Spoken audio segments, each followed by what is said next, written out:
তিনটা ইবাদতের স্বাদ খুব দ্রুততার সাথে বান্দা পায়, নগদে পায়। এর ভিতরে একটা হলো সিজদা, নামাজ। একটু আগে বললাম, যদি সুন্দর করে পড়েন আপনি নগদে স্বাদ পাবেন। এটা লম্বা সিজদা দিয়ে একটু চোখের পানি ফেলায় দেখেন, আল্লাহর কাছে খুব স্বাদ পাবেন, তৃপ্তি পাবেন। আরেকটা হলো এতেকাফ। এতেকাফ, সুবহানাল্লাহ, এর স্বাদ যে পাইছে তাকে আর কেউ বেঁধে রাখতে পারবে না। আমার বুঝজ্ঞান হয়েছে থেকে আমার আব্বা জান রহমতুল্লাহ আলাইকে আমি দেখেছি, আব্বা রমজানে সবসময় এতেকাফ করতেন। সচরাচর কোনো বিশেষ বিপদ না হলে তিনি এতেকাফ ছাড়তেন না।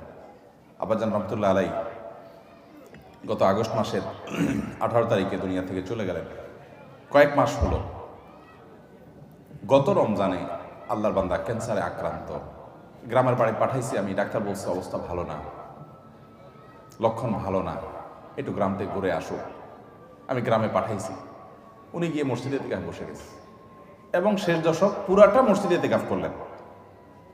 মারাত্মক ব্যথা, ক্যান্সারের পেইন। আমি বলছি কিভাবে এতেকাফ বসছে উনি?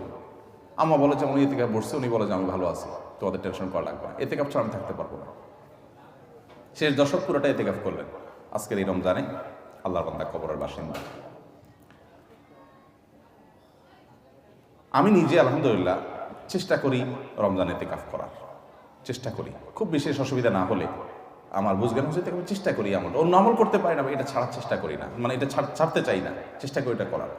এতেকাফের নগদ স্বাদ পাওয়া যায় ভাই, অভূতপূর্ব এক স্বাদ। যারা করেছেন তারা জানেন।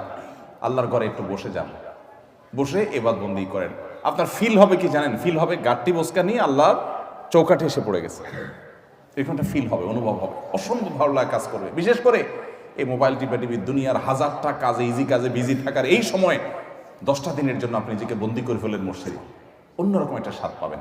আরেকটা ইবাদতের স্বাদ নগদ পাওয়া যায়, অনেক ইবাদতের স্বাদই নগদ পাওয়া যায়। আমি তিনটা আমার অভিজ্ঞতার আলোকে বলছি। সেটা হলো আরাফাতের ময়দানের দোয়া। আল্লাহ যাদেরকে তৌফিক দিয়েছেন তারা জানেন কি তৃপ্তি, কি স্বাদ, কি ভালো লাগা। সেই দুপুর থেকে দোয়া একদম সূর্য অস্ত যাওয়া পর পর্যন্ত লম্বা সময়, কয়েক ঘন্টা পর্যন্ত চাইতে চাইতে আল্লাহর কাছে মন ভরে চাওয়া যায়, খুব ভালো লাগা কাজ করে। আল্লাহ আমাদেরকে সব ইবাদতের স্বাদ পাওয়ার তৌফিক দান করুন।